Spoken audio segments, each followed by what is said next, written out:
नमस्कार, आप देख रहे हैं सिटी पोस्ट। मैं हूं अभिषेक मिश्रा। बिहार के सीएम नीतीश कुमार ने भी साफ कर दिया है कि बिहार विधानसभा का चुनाव 15 साल बनाम 15 साल ही लड़ा जाएगा। ऐसे संकेत बिहार के सीएम नीतीश कुमार ने दिए हैं। आप जानते हैं 6 जिलों में 38 जिलों माफ़ कीजिएगा 6 दिनों में 38 जिलों के जो जेडीयू नेता हैं, कार्यकर्ता हैं, उनसे बात करने का लक्ष्य रखा गया है और जेडीयू ने अपने चुनावी अभियान की शुरुआत कर दी है। मुख्यमंत्री और जेडीयू के राष्ट्रीय अध्यक्ष नीतीश कुमार खुद वीडियो कॉन्फ्रेंसिंग के जरिए जिलों के नेताओं और कार्यकर्ताओं से बातचीत कर रहे हैं। 7 जून से जेडीयू का ये अभियान शुरू हुआ है, ठीक उसी दिन से जिस दिन बीजेपी की वर्चुअल रैली थी। तो नीतीश कुमार ने आज कई बातें कही हैं अपने संबोधन में। सबसे अहम बात उन्होंने ये कही है कि फेसबुक का इस्तेमाल, ट्विटर का इस्तेमाल और जो भी सोशल मीडिया के प्लेटफॉर्म हैं उनका इस्तेमाल, उनके इस्तेमाल की नसीहत दी गई है जेडीयू के नेताओं को, कार्यकर्ताओं को। ये कहा गया है कि इसके जरिए आप लोगों तक सरकार की बात पहुंचाइए, सरकार की जो उपलब्धियां हैं उसको पहुंचाइए। कहीं कोई दिक्कत नहीं होनी चाहिए, हर आदमी को हर बात की जानकारी होनी चाहिए। संजय झा जो बिहार सरकार में मंत्री हैं और अशोक चौधरी जो बिहार सरकार में मंत्री हैं, जेडीयू के दोनों कद्दावर नेताओं को जिम्मेवारी दी गई है कि तकनीकी रूप से जेडीयू कार्यकर्ताओं को समृद्ध किया जाए, उनकी मदद की जाए ताकि वो सोशल मीडिया के माध्यम से लोगों तक सरकार की उपलब्धियां पहुंचा सके। सीएम ने यह भी कहा कि कोई भी दिक्कत होगी तो एक्सपर्ट्स की राय भी ली जाएगी, विशेषज्ञों की राय भी ली जाएगी, वो भी आपको बताएंगे कैसे करना है। बिहार विधानसभा का चुनाव दूसरी परिस्थितियों में होने वाला है।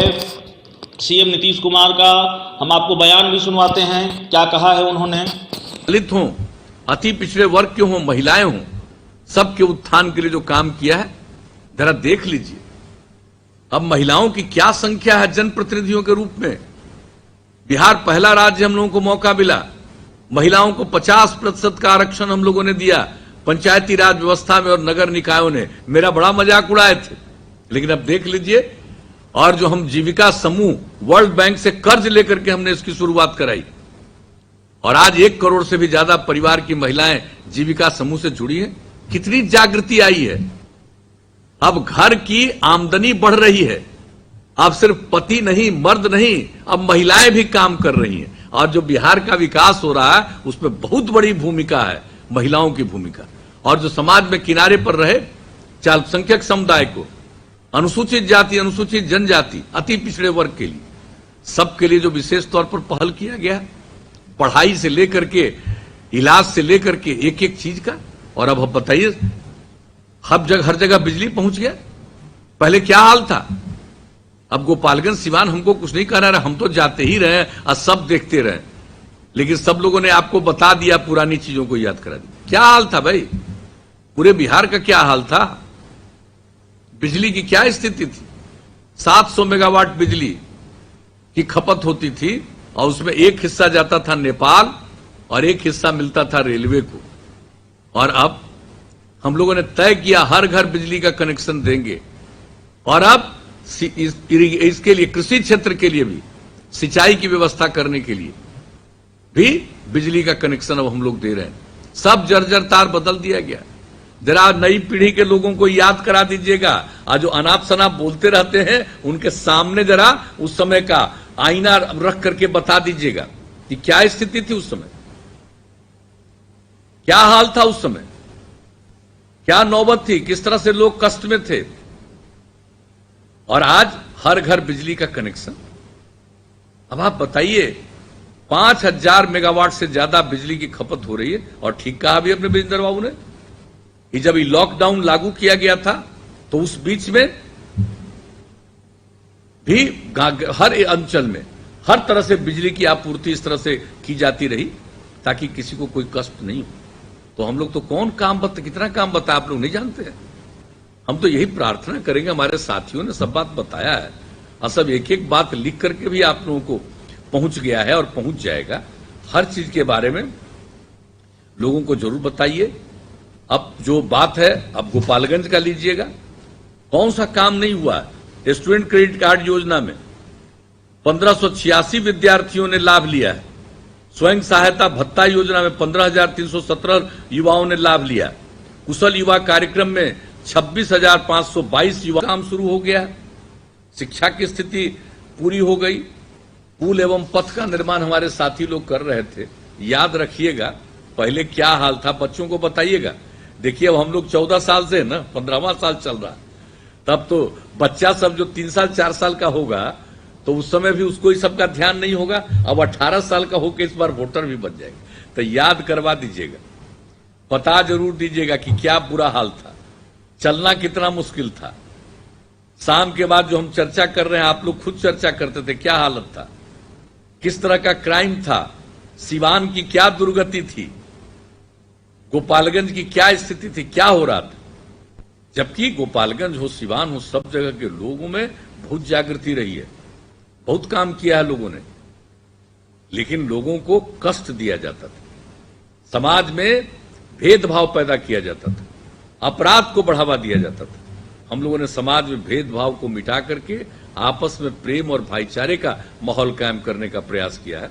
और आप लोगों से आग्रह करेंगे कि जो चीज हुआ है, एक तो कोरोना वायरस के चलते जो बाकी चीज काम है उसके प्रति जागृति रखिए और जागृति फैलाइए। और दूसरी बात, जितना काम हुआ है विकास का, पिछले जो 90 से लेकर 2005 के बीच का जो 15 साल पति पत्नी का राज था, उस समय क्या हुआ, ठीक ही कहा लोगों ने। क्या था बजट भाई, आखिरी साल उनका बजट 24,000 करोड़ रुपए का भी नहीं था। और अब हम लोगों का बजट 2 लाख करोड़ रुपए से भी ज्यादा हम लोग पहुंचा दिए। कितने लोगों के लिए सुविधा उत्पन्न कर रहे हैं।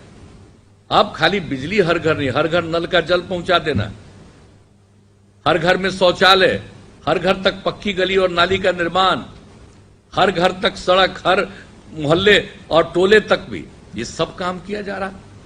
पिछले 2-3 महीने में लॉकडाउन के चलते उसमें बाधा आई, लेकिन फिर से सब काम चल रहा है। और हम लोगों का लक्ष्य है कि ये काम हम लोग पूरा करेंगे। तो जो हमने जो भी आज तक कहा है उसको किया है, जो वादा किया उसको पूरा किया है। और लोगों की सेवा करना ही हमारा धर्म है। इसलिए आप सब लोगों से हाथ जोड़ करके प्रार्थना करेंगे कि इन सब चीजों का प्रचार और लोगों के साथ चर्चा करते रहिए। अब कोई जानता नहीं किस प्रकार से चुनाव होगा, उतनी सभा कर पाएंगे कि नहीं, खुल करके हो पाएगी कि नहीं, सीमित रूप में होगी, किस तरह से होगा, ये तो आगे का दिन बताएगा। लेकिन हम लोग इस तरह से संवाद हर प्रकार से, जो इन लोगों ने बताया है, व्हाट्सएप भी, उसका भी काम करिए और फेसबुक का भी काम करिए। ये सब को जोड़ने के लिए कर रहे हैं। आप में कोई दिक्कत होगी, ये लोग संजय झा जी, अशोक चौधरी जी बताएंगे। और इन लोगों ने कई अपने बहुत ही समझदार और विशेषज्ञों की भी को भी आपसे बात करवा देंगे, ताकि किसी प्रकार की कोई दिक्कत न हो। लेकिन हर बात की जानकारी लोगों तक होनी चाहिए, हर चीज की जानकारी हो जाए। ये सब बात आपस में संवाद ये काम करना चाहिए। और आगे भी जो सभा वगैरह की बात होगी तो संभव है किसी प्रकार से सभा का आयोजन करना पड़े। अभी तो पार्टी का काम कर रहे हैं ना, अभी तो पार्टी के सक्रिय साथियों का। तो मैं आप सबका अभिनंदन करता हूं कि इन सब चीजों के बारे में लोगों को जागृति लाइएगा। और सबसे बड़ी जो बात है वह है समाज में प्रेम, भाईचारे और सद्भावना का माहौल कायम रखने के लिए पूरे तौर पर अपना समय लगाइएगा। तो यही कहना है। आज थोड़ा विलंब ज्यादा हो गया आप लोगों का, शुरू करने में भी 8-10 मिनट का विलंब हुआ और खत्म करने में तो हम देख रहे हैं कि बहुत ज्यादा विलंब आप लोगों का हो गया है। तो अब ज्यादा कुछ नहीं कहते हुए, हमारे सभी साथियों ने बात कही है, आप सबकी बात सुने हैं, इन बातों पर गौर करिएगा, आपस में बातचीत करिएगा, लोगों के बीच में संवाद पहुंचाइएगा। यही आपसे विनम्र निवेदन करते हुए मैं अपनी बात समाप्त करता हूं। आप सबको बहुत बहुत धन्यवाद।